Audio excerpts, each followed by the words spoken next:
দর্শক এই মুহূর্তে ঢাকেশ্বরী মন্দিরে আছেন সহকর্মী আফজাল হোসেন, যুক্ত হচ্ছে তার সাথে। আফজাল, শারদীয় দুর্গোৎসবের মহাসপ্তমীর আয়োজনের কি খবর আছে আপনার কাছে, জানাবেন আমাদের। সাহেলি, আজকে মহাসপ্তমী উপলক্ষে ব্যাপক উৎসাহ উদ্দীপনা দেখা যাচ্ছে সনাতন ধর্মাবলম্বীদের মধ্যে। তারা আজকে জাতীয় ঢাকেশ্বরী মন্দিরে এসেছেন। তারা তাদের যে ধর্মীয় আনুষ্ঠানিকতা সেগুলো পালন করছেন এবং অত্যন্ত উৎসবমুখর পরিবেশে তারা আজকে এখানে অবস্থান করছেন। আমি একটু কথা বলতে চাই, কেমন অনুভূতি আজকে লাগছে, কেমন কি দেখছেন, একটু দেশবাসীর উদ্দেশ্যে কি প্রার্থনা করছেন একটু জানাবেন। সবাইকে শারদীয় শুভেচ্ছা। আজকে মহাসপ্তমী, ঢাকেশ্বরী মন্দিরে এসে খুব ভালো লাগছে। পুজো হচ্ছে, সবাই মিলে দেখছি। ঠাকুমা দুর্গার কাছে এই প্রার্থনা, সবার যেন মঙ্গল হয়, দেশবাসীর যেন মঙ্গল হয়, এই আর কি, এই প্রার্থনায়।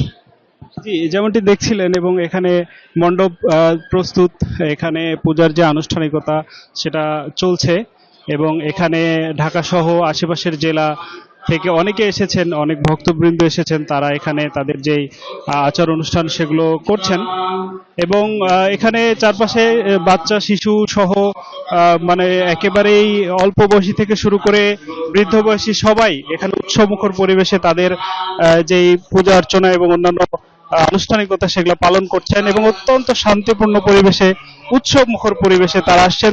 তারা বলছেন যে তারা প্রার্থনা করছেন দেশের শান্তির জন্য, দেশের কল্যাণের জন্য, সকল ধর্মবর্ণ নির্বিশেষে যেন একটা সহাবস্থান সুন্দর পরিবেশে শান্তিপূর্ণভাবে থাকতে পারে, সেই প্রার্থনাটাই মূলত করছেন।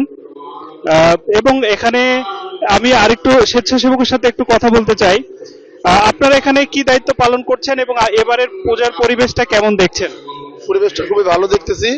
আর হচ্ছে মানে আমরা সব কাজ ডিসিপ্লিন মেনটেন করা হচ্ছে, মানে কেউ বিশৃঙ্খলা করতে না পারে। তারপর হচ্ছে মানে মানে সবাই সাজানো গুছানো দেওয়া আমাদের কাজ। এবার পূজায় কি প্রার্থনা, কি চাচ্ছেন?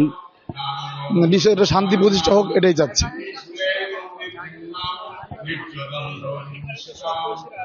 জি,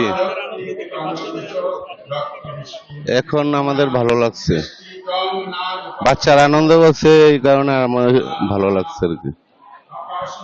জি, যেমনটি দেখছিলেন এখানে আসলে ছেলে বুড়ো সব বয়সীরা এসেছেন। তারা তাদের মতো করে যে ধর্মীয় আচার অনুষ্ঠান সেগুলো পালন করছেন এবং এখন পর্যন্ত সবাই তাদের যে আশার কথা, আকাঙ্ক্ষার কথা সেটাই দেবী দুর্গার কাছে জানাচ্ছেন, যেন আগামী আরো একটি বছর সুন্দর কাটুক, সমৃদ্ধ হোক এ দেশটা এবং সকল ধর্মের বর্ণের মানুষ সুন্দরভাবে থাকুক, সহাবস্থানে থাকুক, এটাই প্রত্যাশা এখানে আগত ভক্তবৃন্দের। এই ছিল আমার কাছে সবশেষ। আফজাল, আপনাকে ধন্যবাদ। দর্শক, ঢাকেশ্বরী মন্দির থেকে দুর্গাপূজার সবশেষ পরিস্থিতি জানাচ্ছিলেন আমাদের সহকর্মী আফজাল হোসেন। চলে যাচ্ছে পরবর্তী সংবাদে।